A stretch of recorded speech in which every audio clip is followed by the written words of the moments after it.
Perusahaan-perusahaan besar itu go global, menguasai Indonesia, menguasai dunia gitu. Baik Tiongkok maupun Korea Selatan. Sekarang mulai Vietnam, sekarang mulai Thailand. Bapak-bapak kemana-mana sekarang sudah banyak restoran Thailand. Buah-buah makanan dari Thailand sudah banyak. Ya, nah kita tidak. Yang besar-besar itu Pak ke dalam. Apa kerjanya? Ya, minta konsesi. Minta konsesi. Ya, minta konsesi. Kedua, monopoli. Jadi sumber-sumber daya itu apakah tambang, apakah tanah, apakah uang, dikuasai oleh sedikit orang. Sedikit yang menguasai. Karena konsesi temannya kolusi Pak. Udah. Assalamualaikum warahmatullahi wabarakatuh. Alhamdulillah, assalatu wassalamu ala rasulillah wa ala alihi wa sahbihi wa mawala amma ba'd.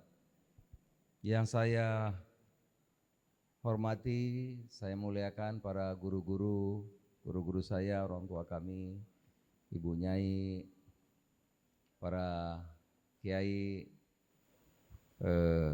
wabil khusus pengasuh Pondok Pesantren As-Siddiqiyah Kiai Haji Ahmad Mahrus Iskandar BSC, muda tapi gelarnya banyak. Saya ini PGA aja nggak lulus Bu, PGA tidak lulus tapi bisa jadi Menko Pangan. Berkah doa para yai sebetulnya. Ketua Umum Gerakan Nasional Ayo Mondo, Bapak Kiai Haji Lukman Haris Dimyati, ini sohib. Tapi sekarang kalau bisa sering-sering dong Gus diskusi tempat saya. Ketua Panitia Launching Gerakan Ayo Mondo, Bapak Kiai Haji Zarul Azhar As'ad, SIP MKes. Gelarnya banyak-banyak ya. Iya. Saya jadi malu di sini. PGA enggak lulus Pak Kiai Mustafa Said. Insyaallah saya akan silaturahmi nanti, insyaallah. Para pimpinan Pondok Pesantren Sejabodetabek, ibu-ibu nyai, para santri, saudara-saudara, mohon maaf kalau saya tidak bisa sebut satu persatu, tapi semua yang saya muliakan. Saya ditemani Ustadz Afif.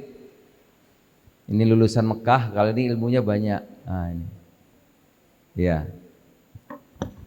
Ini yang mimpin sholat waktu Mbak Maimun wafat di Mekah, yang mimpin sholat Pak Afif, Ustadz Afif. Saya yang sambutan waktu itu. Ini bersama Lula Kamal. Ini staf khusus saya di kantor. Ya.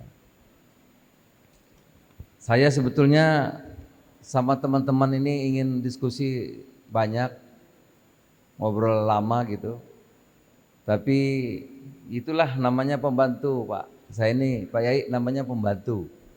Pembantu presiden. Lah, pembantu presiden tuh tunggu perintah Pak. Kalau sudah perintah presiden enggak bisa apa-apa, harus ikut.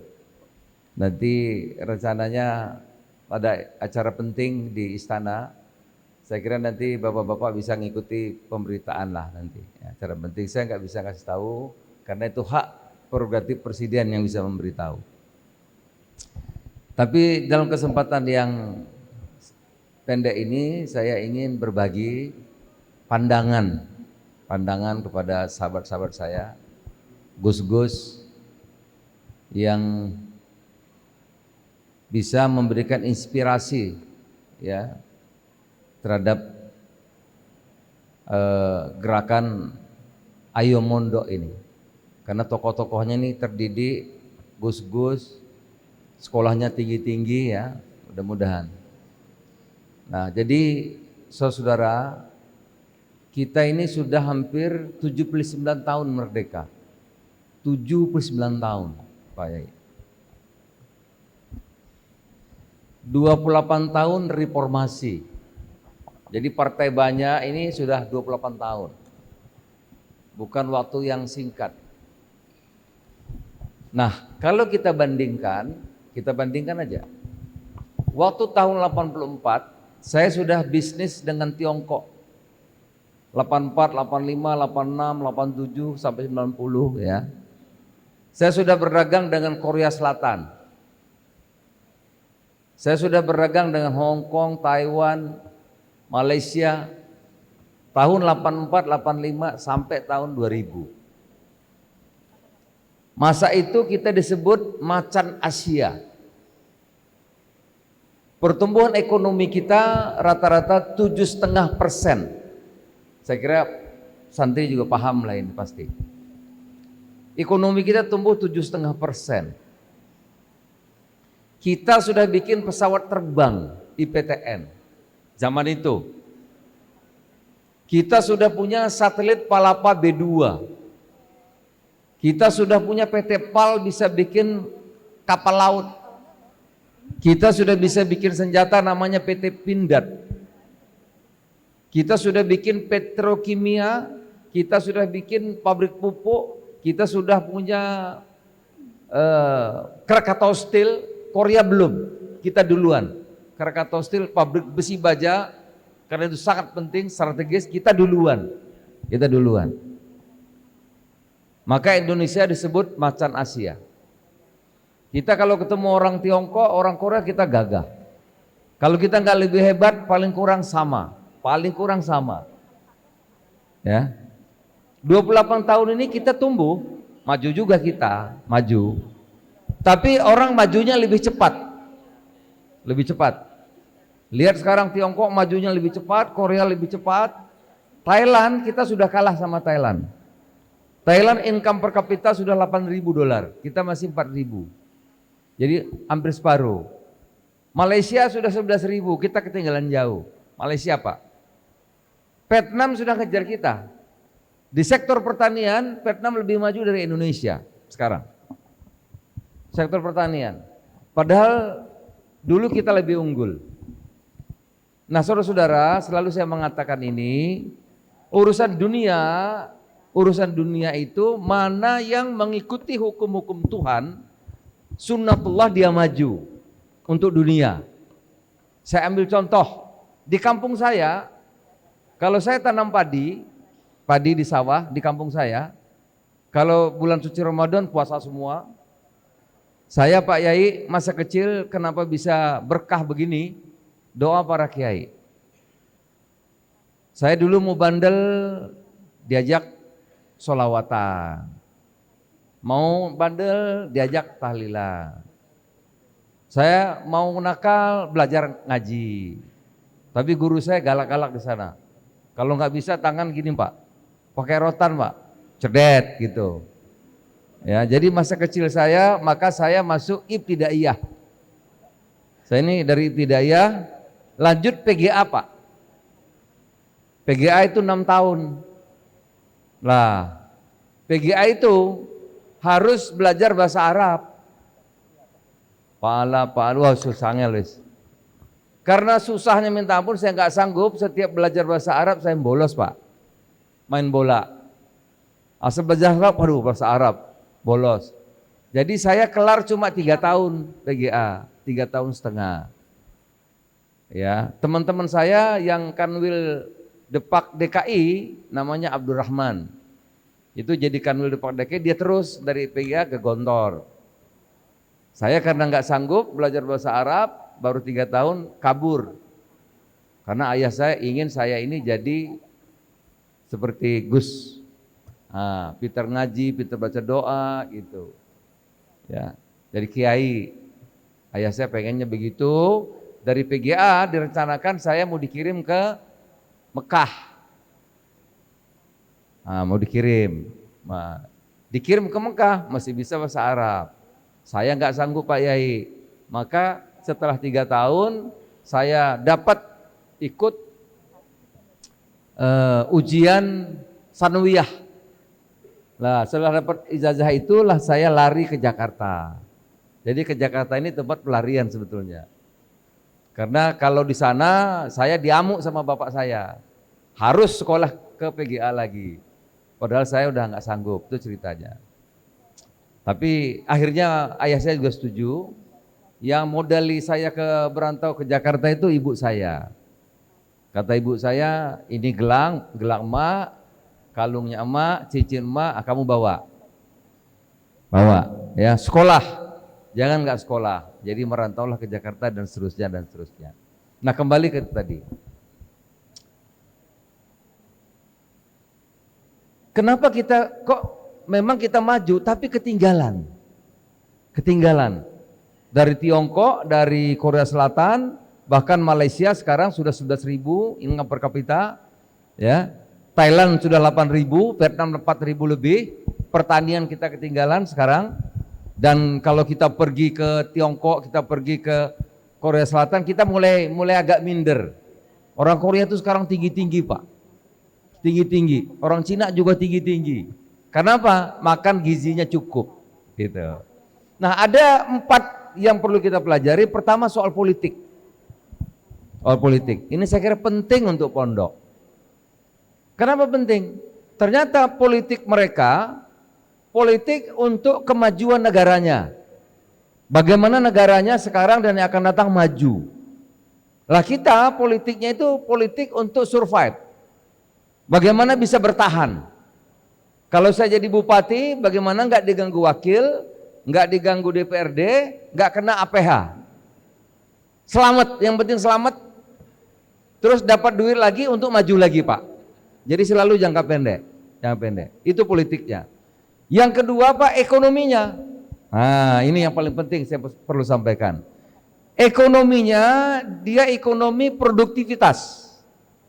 Ekonominya mereka, bagaimana masyarakatnya produktif, bagaimana rakyatnya kreatif, itu. Kita, ekonomi kita rente. Rente itu kalau bahasa agamanya apa ya? Riba, rente, ya. Bahasa agama makanya riba itu dosanya besar. Ekonomi kita itu rente, Pak. Karena apa? Yang besar-besar itu, ya, itu nggak keluar, mainnya di dalam. Nah, kalau Tiongkok sama Korea Selatan yang besar-besar itu mainnya keluar. Maka ada mobil BYD, ada iPhone, ada handphone segala macam. Pokoknya produk-produknya keluar. Terjadi transformasi, ya. Perusahaan-perusahaan besar itu go global, menguasai Indonesia, menguasai dunia gitu. Baik Tiongkok maupun Korea Selatan. Sekarang mulai Vietnam, sekarang mulai Thailand. Bapak-bapak kemana-mana sekarang sudah banyak restoran Thailand. Buah-buah makanan dari Thailand sudah banyak. Ya, nah kita tidak. Yang besar-besar itu, Pak, ke dalam. Apa kerjanya? Ya, minta konsesi. Ya, minta konsesi. Kedua, monopoli. Jadi sumber daya itu apakah tambang, apakah tanah, apakah uang, dikuasai oleh sedikit orang. Sedikit yang menguasai. Karena konsesi temannya kolusi, Pak. Udah. Ya, jadi yang dapat nggak banyak, mungkin 10-20 grup udah. Itu sumber daya. Sumber dana yang di bank itu, di Himbara itu ada ribuan triliun. Nah, ini santri masih ngerti yang begini. Tolong Gus, masih memahami kita. Karena Allah tidak akan merubah nasib kita kalau kita tidak berubah. Nggak akan berubah, Pak. Gitu. Nah, sumber dana, uang itu di bank Himbara itu ribuan triliun. Ribuan, Pak. Banyak sekali. Tapi yang minjem itu orangnya itu saja. Enggak lebih 20. 80% uang itu 20 aja yang minjem. Ini direkam, saya enggak maksud salah karena data saya betul. Benar. Jadi 20 orang aja, Pak. Akhirnya apa yang terjadi? Yang menguasai tanah dia, bikin kebun kelapa sawit dia, bikin pabrik minyak goreng dia, sampai di dusun warungnya dia punya, Pak. Yang di bank uangnya dia juga. Nanti Bapak kalau cari rumah, perumahannya dia punya juga. Apalagi Bapak nonton, medianya dia juga. Jadi berputar-putar kepada kelompok kecil. Karena ada Qur'annya itu. Tidak boleh kekayaan hanya berputar-putar kepada kelompok kecil kan, Pak? Ya. Ini. Nah, ada 2 lagi, tapi saya kan waktunya nggak banyak. Nanti kita ulang lagi kapan waktu. Ada 2 lagi, tapi 2 ini saja dulu. Lah, inilah Pak Yai sekarang yang diatasi oleh Pak Prabowo. Inilah yang diatasi Pak Prabowo. Jadi Pak Prabowo ini pakai Pancasila, ekonomi Pancasila. Maka pertama, negara harus kuat. Uang tadi yang berputar-putar itu diambil, lahirlah Danantara.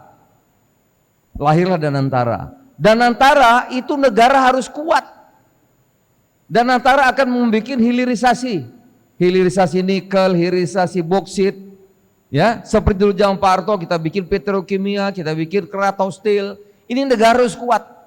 Maka uang yang tadi banyak itu diambil dulu untuk Danantara. Yang kelompok kecil tadi dikurangi.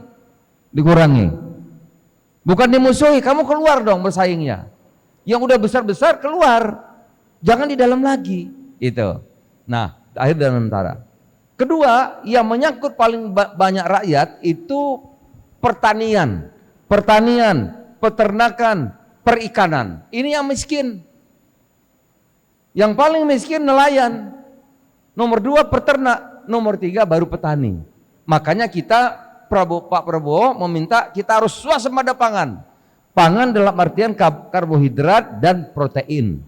Kenapa? Berarti dana akan digelontorkan ke sini, Pak.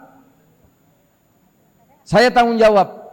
Dibangun sekarang besar-besaran pertanian, perikanan, peternakan. Nah, ini jangan ketinggalan, Gus. Jangan ketinggalan. Tapi urusan dunia ini memang harus bersaing. Nggak bisa nunggu. Kalau nunggu ketinggalan, Pak. Ya, harus itu harus bersaing. Ya. Maka kita harus swasembada pangan, Pak. Padi, jagung, ikan, kemudian ini harus diatur. Nah, jangan semua yang gede tadi. Ya kan, Pak? Mulai kebun, mulai minyak goreng, mulai warung, dia semua. Ini jangan. Nanti ayam dia, telur dia, daging dia, beras dia. Lah, terus kita jadi apa? Ini harus ditata. Ada tamu, silakan Pak, silakan. Silakan Pak. Ya. Jadi ini harus ditata. Kalau dulu Pak, yang besar tidak boleh menguasai lahan sampai kecamatan, tidak boleh dulu. Dulu nggak boleh. Nah sekarang sampai desa-desa masuk semua, sampai dusun-dusun yang besar masuk juga.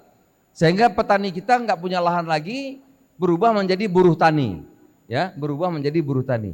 Nah sekarang mulai ditata, ya. Dulu zaman saya kecil, zaman Pak Harto, itu peternakan nggak boleh yang besar. Maka dulu orang kampung, ibu-ibu piara ayam, piara bebek, piara kambing, piara sapi. Sekarang nggak lagi. Mulai telur, mulai ayam, mulai sapi dia semua. Gitu. Nah, inilah Bapak Ibu yang kita harus atur, kita tata, ya, agar rakyat kita itu produktif.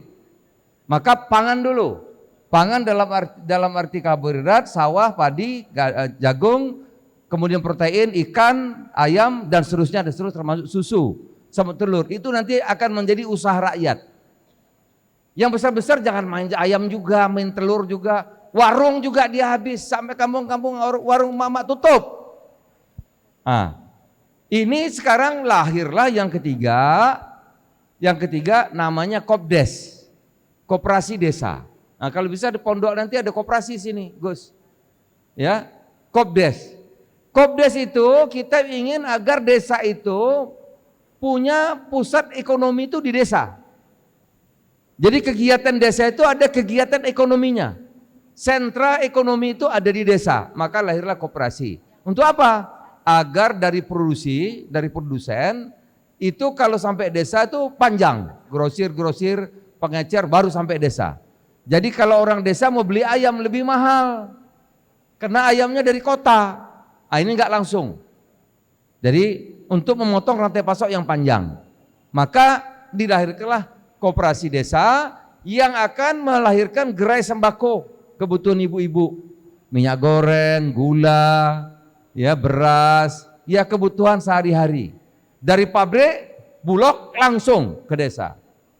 Di desa ada pergerakan ekonomi. Itu. Ada lagi nanti gerainya pupuk. Koperasi harus menjadi agen pupuk. Kalau tidak di desa itu ada tengkulak. Pupuknya diambil tengkulak, dikasih petani, hasil bagi dua. Nah, itu lebih dari riba lagi itu, Pak. Bahaya. Maka nanti koperasi jadi agen pupuk. Yang ketiga, kalau panen gabah itu murah, yang beli tengkulak lagi. Nanti koperasi gabah dibeli oleh koperasi setor ke Bulog. Harganya paling murah 6.500. Nah, intinya Bapak-bapak, Ibu-ibu, itulah yang ingin dibangun oleh Pak Prabowo yang disebut dengan ekonomi kerakyatan, ekonomi Pancasila. Harus rakyat kita ini berdaya. Intinya berdaya. Kalau yang tadi dikuasai orang sedikit, 10-20 orang, ya, mereka aja yang ngatur. Nanti kalau rakyat kita nggak kerja, susah. Apa? Kasih sedekah. Kasih beras 10 kilo, kasih beras 20 kilo, kurang lagi kasih beras lagi, uang 200.000, kasih lagi 300.000. Pak, itu iya, saya setuju, bukan nggak setuju. Tetapi tidak mungkin kita maju kalau rakyat kita tidak produktif. Tidak mungkin, Pak. Kehormatan itu tidak datang dengan cara seperti itu. Kehormatan itu ada kalau rakyat itu berdaya, dia produktif, ada modal, ada usaha, ada kreativitas, baru rakyat itu bangga karena ada karyanya. Nah, Bapak Ibu sekalian, itulah sekarang yang lagi dibangun oleh pemerintah, oleh Pak Prabowo. Saya berharap teman-teman dari pondok mengikut ini. Karena kalau tidak ada dukungan dari para santri, dari pondok ini yang menentukan republik nggak merdeka kalau nggak ada santri. Nggak ada, Pak, kita hari ini nggak ada, Pak, kalau nggak ada santri. Nggak mungkin saya bisa berdiri di sini ada Republik Indonesia nggak ada santri, omong kosong, nggak mungkin. Sudah merdeka, Pak, kalau nggak ada santri yang berkorban. Hubbul waton minal iman. Dengan pekikan Allah Akbar, nggak ada, Pak, kita hari ini. Orang Belandanya mau datang lagi, sama Inggris datang lagi. Itu. Nah, masa sudah membangun begini terus kita tinggalin kasih orang gitu, Pak? Jangan dong, Pak. Loh, kalau mati kita, yang berjuang santri, ya kena tembak santri. Yang mati banyak, yang macam-macam kena G30S santri semua itu udah membangun, kita terus tidak ikutan, ya tidak boleh, Pak. Kita harus paling depan. Ya. Nah, saya sekarang bertanggung jawab di bidang pangan, bertanggung jawab di koperasi, ekonomi artinya, ekonomi rakyat itu. Makanan bergizi, saya mengkoordinir sekarang. Perintah Presiden lambat, sekarang Menko Pangan harus mempercepat makanan bergizi. Kasih saya lagi, Pak. Jadi tugasnya banyak. Tolong Gus, nanti kita bisa lebih intens. Nah, nggak cukup kalau pertemuannya cuma 2 bulan sekali. Ya, saya bersedia. Ayo, bareng-bareng itu. Ya, gitu. Siap, Gus? Nah, bareng-bareng kita. Sekarang besar-besaran digelontorkan dana. Untuk makanan bergizi itu 300 triliun. 300 triliun, harus sebagian besar pondok dong, semua harus ada. Harus ada, Pak. Karena Presiden itu tidak mungkin kita ini hebat, tidak mungkin mindsetnya berubah kalau gizinya kurang. Kalau gizinya kurang. Saya pernah di kampung saya, Jumatan ramai sekali. Kamu saya, baik. Saya lihat kiri kanan. Ini saudara-saudara saya. Kalau saya tes, suruh ngitung berapa kebutuhan dia setahun, dia nggak bisa ngitung. Nggak bisa ngitung. Kenapa? Karena mungkin IQ-nya 70, 80. Kenapa? Karena makannya nggak kurang gizi.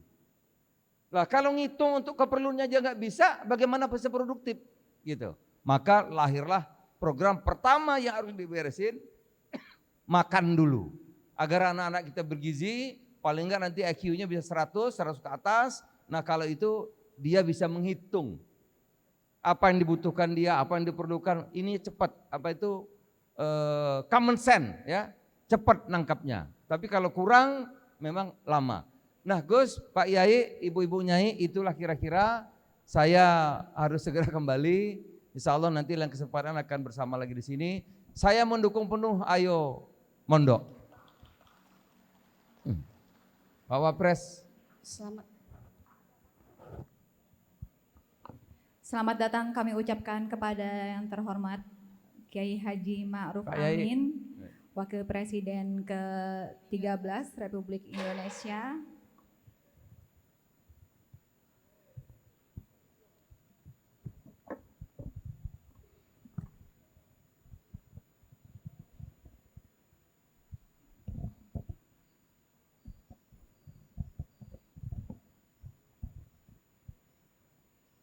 Pak Kiai dan Ibu yang saya hormati. Itulah saudara yang bisa saya sampaikan. Mudah-mudahan manfaat. Saya ingin betul bersama-sama dengan teman-teman yang melakukan gerakan Ayo Mondok ini ya, untuk mengembangkan ekonomi umat kita ini. Ya. Karena terus terang Gus, kadang-kadang kita ini terlalu baik. Terlalu baik. Ya Pak Yai ya, terlalu baik. Jadi kalau terlalu baik itu kadang-kadang dorong habis itu ditinggal gitu. Tinggal karena terlalu baik ya. Nah sekarang bukan baik, saya mengajak ayo kita rebut. Karena dalam ekonomi seperti ini memang berlomba-lomba atau bersaing. Kalau menunggu menanti itu susah. Nah saya mengajak, saya bidangnya tadi makanan bergizi ditanggung jawab kepada saya, membangun ekonomi desa atau ekonomi kelurahan melalui koperasi itu juga ditanggung jawabkan kepada saya. Ya, percepatan pembangunan swasembada pangan, apakah sawah, apakah protein ikan, tambak, kita akan bangun 2.000 kampung nelayan. Ya. Kita akan cetak hampir 2 juta hektar sawah, itu juga bisa dikerjasamakan. Pangan itu ada di bidang saya. Kemudian percepatan pangan, energi dan air itu ada di kami juga. Jadi yang satu yang tidak di saya, program unggulan Presiden itu namanya sekolah rakyat, itu di Gus Ipul, sekolah rakyat dan sekolah unggulan. Sekolah rakyat akan dibangun 200, sekolah unggulan akan dibangun kira-kira 100 tahun ini sampai awal tahun depan itu. Tapi yang lainnya program-program unggulan hampir semua ada di koordinasi saya. Jadi saya menunggu kapan saja Gus, silakan kita untuk membangun ekonomi umat ini. Kita jangan terlalu baik juga, kita harus ya, kalau nggak mau ngasih ya agak maksa gitu, nggak apa-apa. Oh hak kita kok, ya hak kita kok. Yang berjuang santri, kita merdeka santri, mempertahankan kebenaran santri. Masa sudah maju begini terus orang yang menikmati. Terima kasih, semoga Allah Subhanahu Wa Taala memberi kekuatan pertolongan kepada kita. Terima kasih Gus, saya diundang kemari. Wallahu muwaffiq ila aqwamit thoriq. Wassalamualaikum warahmatullahi wabarakatuh. Waalaikumsalam.